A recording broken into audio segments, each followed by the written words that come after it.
My name is Michael Thompson. I'm 32 years old, and I work as a financial analyst in Chicago. 6 years ago, I thought I'd found the woman I'd spend my life with. Her name was Lydia Miller, and she came from what you'd call an upper-middle-class family that owned a successful Italian restaurant in Lincoln Park. Looking back now, the red flags were always there. I just chose to ignore them because I was in love. Lydia's parents, Jack and Donna Miller, were the type of people who loved showing off their success. They'd laugh at others with this sense of superiority, always had some cutting remark about everything, and never once showed genuine gratitude for what my mother had done for them years earlier. Let me tell you about my mom, Patricia Thompson. She was a saint. Back in 2018, when the Miller family restaurant was about to go under due to some bad investments and the economic downturn, it was my mother who stepped up. She co-signed a $70,000 bank loan that saved their business. But that wasn't all. She also paid for a new $15,000 industrial oven out of her own retirement savings. And when Lydia's younger brother wanted to go to Northwestern University, my mom quietly covered his $28,000 tuition for his senior year. All of this is documented. I have every receipt, every bank statement, every email exchange. My mother kept meticulous records of everything because she was that kind of person, organized, thorough, and honest to a fault. If you enjoy stories of cold-blooded revenge and gripping plot twists like this video, and subscribe to the channel now. There are brand new, unreleased stories here every day, each one more intense than the last. Now here's what really got under my skin. Despite everything my mother did for the Millers, there was never any acknowledgement. No thank you. No mention of her help during family dinners. Nothing. It was like they'd erased her contribution entirely and convinced themselves they'd pulled through on their own merit. I always found this wrong, but I didn't want to create conflict. I loved Lydia, and I figured her parents' attitude was their problem, not ours. I even swallowed my pride when Lydia dismissed the idea of including a small tribute to my mother during our wedding ceremony. Mom had passed away from cancer just 8 months earlier, and I thought it would be a beautiful way to honor her memory. But Lydia said it would be too depressing for what should be our happy day. I should have seen that as the warning it was. But love makes you blind sometimes, and I was definitely blind to what was coming. The rehearsal dinner was held at the Miller family restaurant, their pride and joy that my mother had literally saved from bankruptcy. About 60 people were there, both families, the wedding party, and close friends. Jack Miller, Lydia's father, took the microphone after the main course to give what everyone expected would be a heartfelt speech about his daughter. And that's when everything changed forever. Jack started his speech with the usual platitudes about how proud he was of Lydia, how beautiful she looked, how excited they were for the wedding. Standard father of the bride material. Everyone was smiling, glasses were raised, and the mood was warm and celebratory. Then he delivered the line that would destroy everything. "You know," Jack said, his voice carrying that familiar tone of superiority, "Lydia has always been smart about people. She can spot the ones who try to buy their way into feeling important." He paused, letting out a little chuckle. "Like when some people claim they've helped your business, but really they just forged a loan application to make themselves feel relevant. Good thing we've got smart accountants who caught that nonsense before it became a real problem." The room went dead silent. I felt like I'd been punched in the stomach. Every single person in that restaurant knew exactly who he was talking about. My mother. My dead mother who had saved their entire livelihood and asked for nothing in return. Donna Miller, Lydia's mother, started laughing. Not a polite chuckle, but a genuine laugh like her husband had just delivered the punchline to the funniest joke she'd ever heard. A few of their friends joined in, clearly thinking this was some kind of inside family humor. I looked at Lydia, waiting for her to say something, waiting for her to defend my mother's memory, to correct her father's outrageous lie. She sat there in silence, staring down at her plate, saying absolutely nothing. I didn't explode. I didn't cause a scene. That's not who I am. Instead, I carefully folded my napkin, placed it on the table, and walked out of the restaurant without saying a word. I could hear the conversations resuming behind me, probably people asking what was wrong with the groom. I went back to the hotel where we were staying, the Palmer House Hilton downtown. I needed to process what had just happened. My mind was racing, but one thing was crystal clear. Jack Miller had just publicly accused my deceased mother of fraud. Not only was it a lie, it was the most disgusting lie imaginable.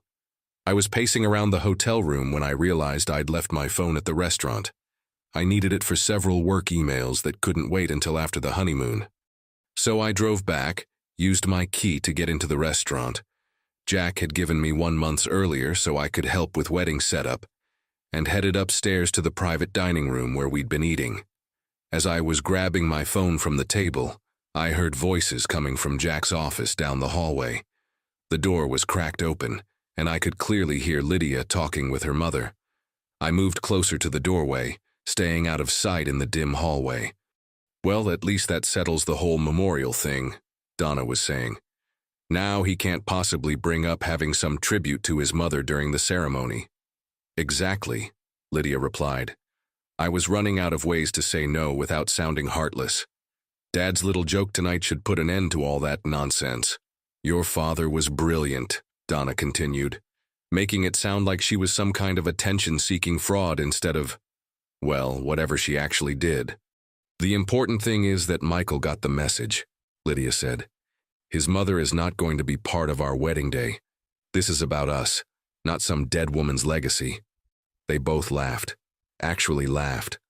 I stood there in the hallway, frozen.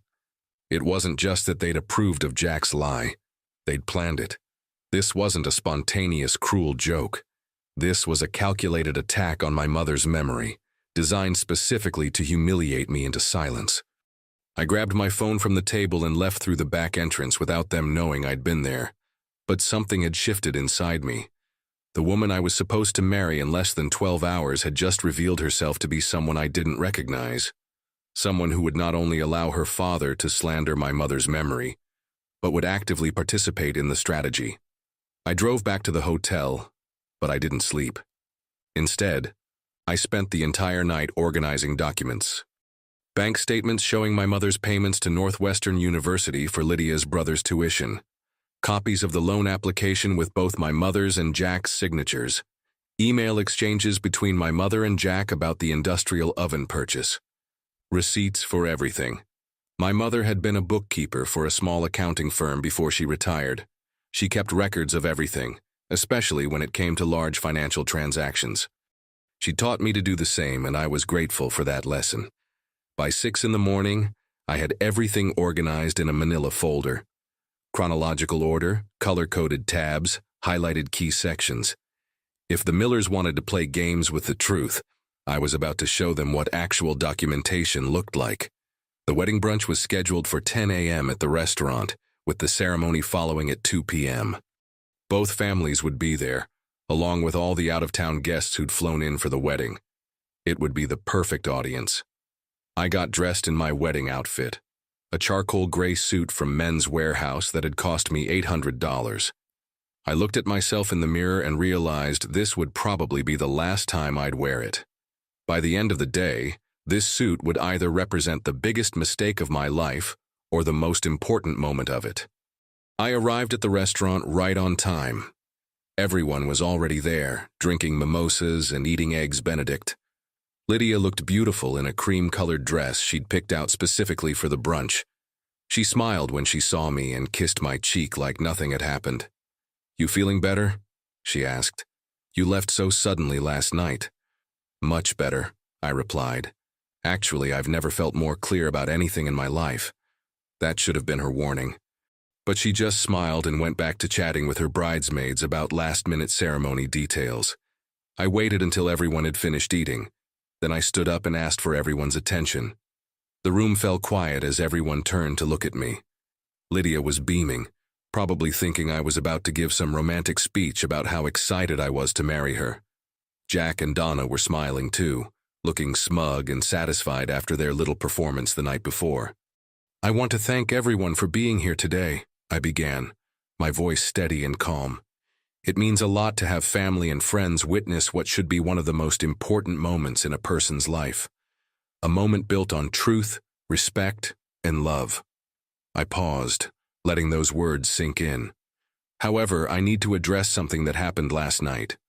Something that has forced me to reconsider everything I thought I knew about the people I was about to join my life with. The smile started fading. Lydia looked confused. Jack's expression shifted to concern, and Donna stopped mid-sip of her mimosa. Last night, Jack Miller stood up and made what he called a joke about people who forge loan applications to feel important. He was talking about my mother, Patricia Thompson, who passed away 8 months ago from cancer. The room was dead silent now. You could hear the ice clinking in glasses, the distant sound of Chicago traffic outside. Jack accused my mother of fraud, in front of 60 people, about a woman who can't defend herself because she's dead. My voice remained level, but I could see people starting to shift uncomfortably in their seats. Now, normally I might let something like this slide, maybe write it off as poor judgment or a bad attempt at humor, but then I discovered something that changed everything. I reached for the manila folder I'd placed beside my plate. You see, after I left the restaurant last night, I came back to get my phone, and I happened to overhear a conversation between Lydia and Donna. They were congratulating each other on Jack's brilliant joke, laughing about how it would finally shut down any talk of honoring my mother during today's ceremony. Lydia's face went white. "Michael, I think you misunderstood."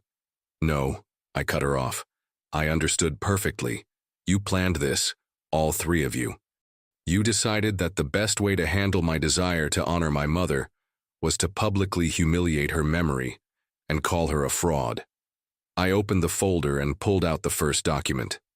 This is the loan application for $70,000 that saved Miller's restaurant in November 2018. You can see both signatures here, Jack Miller and Patricia Thompson. My mother co-signed this loan when 3 other banks had already turned you down. I held it up so everyone could see, then placed it on the table and pulled out the next document. This is my mother's bank statement showing a $15,000 wire transfer to Restaurant Supply Depot for your new industrial oven. December 14th, 2018. Jack stood up abruptly. "Michael, this isn't the time or place." "Sit down, Jack." My voice was quiet but firm. "You had your time to speak last night. Now it's mine." He sat. I pulled out the next set of papers. These are tuition payment receipts from Northwestern University. $28,000 paid by Patricia Thompson for Daniel Miller's senior year. That's your son, Jack, Lydia's brother. Daniel, who was sitting at the next table with his girlfriend, looked like he wanted to disappear into the floor.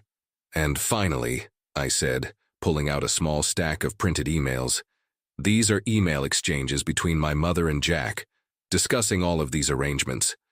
Here's one from December 2018. Jack, I'm happy to help with the oven payment. Family helps family, and I consider you part of our family now." I looked around the room. Every single person was staring at the documents, then at Jack and Donna, then back at me. So when Jack stood up last night and called my mother a fraud who forged loan applications, he wasn't making a joke. He was lying. Deliberately and maliciously lying about a woman who literally saved his family's business and asked for nothing in return except basic human decency. Lydia was crying now, but I wasn't finished. The worst part isn't even the lie itself. It's that my fiancée, the woman I was supposed to marry in 4 hours, not only allowed it to happen but actively participated in planning it. Because apparently honoring my mother's memory for 30 seconds during our ceremony was too much of an inconvenience. I closed the folder and looked directly at Lydia. I can't marry someone who would do that. I won't marry into a family that would do that. So I'm calling off the wedding. The restaurant exploded. People were talking over each other. Chairs were scraping against the floor. Someone's grandmother was asking what was happening. Jack was shouting something about taking things out of context, and Donna was frantically trying to shush him. But the damage was done. I could see people throughout the room pulling out their phones, some recording, others frantically texting. The video of me methodically presenting document after document, exposing the Miller family's lies and ingratitude, was being uploaded to social media in real time. By that evening, the various videos had collectively over 50,000 views. By the next morning, the story was trending on Twitter with the hashtag #WonkWeddingTruthBomb. The story got picked up by local Chicago news stations, then by national morning shows, then by social media accounts with millions of followers. The Miller family went into full damage control mode, but it was too late. Their restaurant's Google reviews were flooded with one-star ratings and comments about their treatment of the woman who had saved their business. Jack tried to post a statement on their Facebook page, but the comments section turned into a battleground of people calling him ungrateful and worse. Lydia texted me dozens of times that first week, trying to explain, trying to apologize, trying to get me to reconsider. But I was done. The woman I fell in love with 6 years earlier either never existed or had died somewhere along the way, replaced by someone who could laugh about slandering a dead woman's reputation. 3 months later, I heard through mutual friends that Lydia and her parents had sold the restaurant and moved to Phoenix. Apparently, the negative publicity had made it impossible for them to operate in Chicago. The aftermath wasn't something I had planned for or expected. I thought I'd make my statement, call off the wedding, and move on with my life quietly. I never imagined it would become a viral sensation, or that complete strangers would be debating the story on social media platforms across the country. But that's exactly what happened. The hashtag #WonkWeddingTruthBomb spawned dozens of similar stories from people who'd been in comparable situations. People shared their own experiences with ungrateful in-laws, family members who'd taken credit for others' generosity, and relationships that ended when someone's true character was finally revealed. What struck me most about the response wasn't the anger toward the Miller family, though there was plenty of that. It was how many people reached out to share memories of their own mothers, fathers, grandparents, or friends who had quietly helped others without expecting recognition. People who had co-signed loans, paid for educations, covered medical bills, or simply been there when nobody else would. One message that really stayed with me came from a woman in Denver whose grandmother had helped her neighbor's family avoid foreclosure during the 2008 financial crisis. The neighbor later claimed at a community meeting that the grandmother was a busybody who interfered in other people's business. The woman said watching my video gave her the courage to finally speak up about what her grandmother had actually done. That's when I realized something important. This wasn't really about me or Lydia, or even my mother's memory. It was about something bigger. It was about the fundamental question of how we treat people who help us when we're vulnerable. My mother used to say that you can tell everything you need to know about someone's character by watching how they treat people who can't benefit them anymore. People who are sick, elderly, deceased, or simply no longer useful to their ambitions. The Miller family had failed that test spectacularly. I took some vacation time from work and drove up to Wisconsin to visit my mother's grave in the small cemetery outside Milwaukee where she grew up. I hadn't been there since the funeral, and I needed some time to process everything that had happened. Standing there at her headstone, I felt something I hadn't felt since she died. Peace. Not just grief or anger or loss, but actual peace. I told her about what the Millers had said, about the wedding, about the viral video, about everything, and I realized that she would have handled the situation exactly the same way I did. Patricia Thompson didn't raise a son who would let liars rewrite history unchallenged. She raised a son who would stand up for the truth, even when it was difficult, even when it cost him something he thought he wanted. When I got back to Chicago, I found out that several news outlets wanted to interview me. CNN, Good Morning America, even some podcasts that focused on family drama and relationship stories. I turned them all down. I'd said what I needed to say, and I wasn't interested in becoming some kind of professional victim or revenge story celebrity. Instead, I focused on moving forward. I found a new apartment in Wicker Park, closer to my office and far away from any memories of Lydia or her family. I threw myself back into my work, picked up some freelance financial consulting projects, and started volunteering at a local nonprofit that helps small business owners navigate loan applications and financial planning.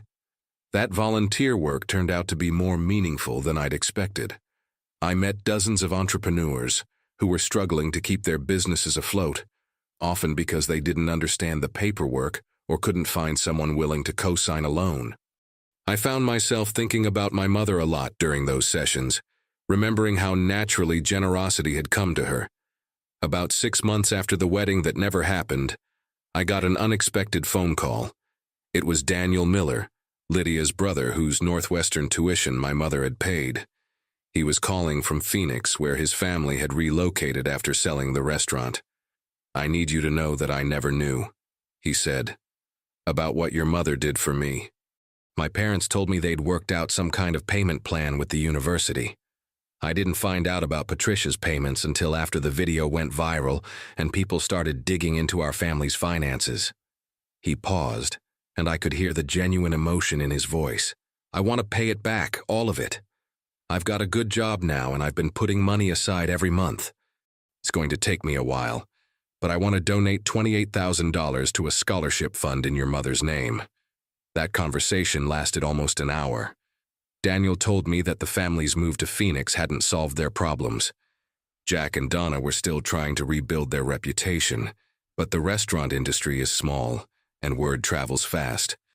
They were having trouble getting suppliers to work with them, and several potential business partners had backed out after finding the viral video during basic Google searches.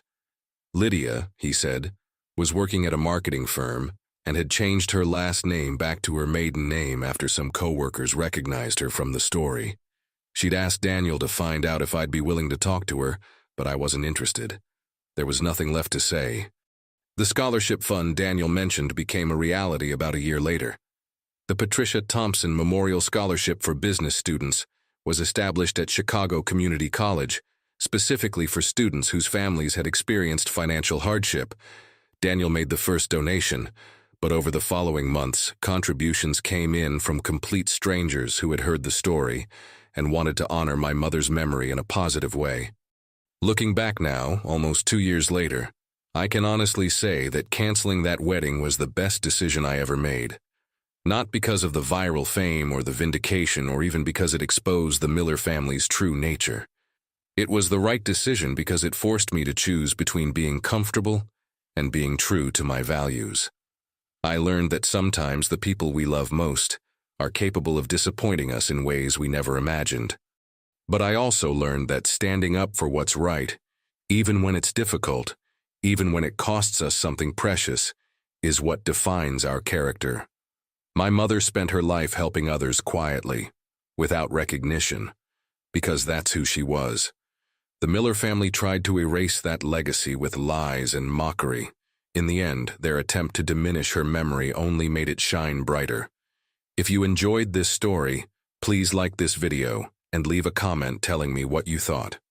And if you're not already subscribed to the channel, please subscribe and hit the notification bell to get alerts about new stories like this one. Thanks for watching, and I'll see you in the next one.